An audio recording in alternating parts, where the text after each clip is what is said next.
Naglusad og community pantry sa pipila ka lugar sa Davao City. Atong sayro ng detalye nini sa live report ni Argil Relator. Argil. Yes, Sara, naabot na sa Davao City ang kining paglusad og sistema pinaagi sa kining ginatawag nga community pantry. Kung asa ka tumang ginodate nga mga pagkaon ug mga butang, ibutang sa usa ka lugar kung asa ang mga tong mga nanginahanglan na ang mukuha. Usa na dinha sa nagamungtar ni ining community pantry ang Davao City Jail.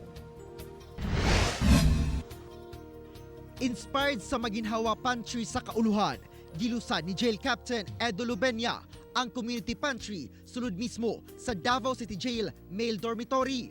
Kini aron mahatagan sab og hinabang ang mga persons deprived of liberty. Ang community pantry usa ka paagi sa mga muhatag og hinabang nga ibutang sa usa ka lugar ang donasyon ug ang nanginahanglan na ang mukuha. Hinoon, ipailawom sa masusing inspeksyon ang tanang donasyon aron malikayan nga dunay kontrabando nga makasulod. Actually, pwede nyo lang iwan dito sa loob, sa labas ng aming gate at saka isa-search namin din.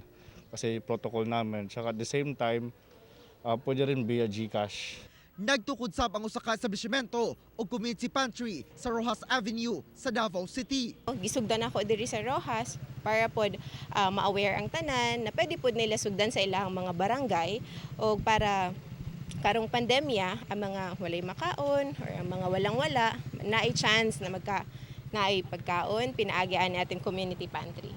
Mapasalamaton ang mga nakabinipisyo sa donasyong bugas, gulay ug uban pa.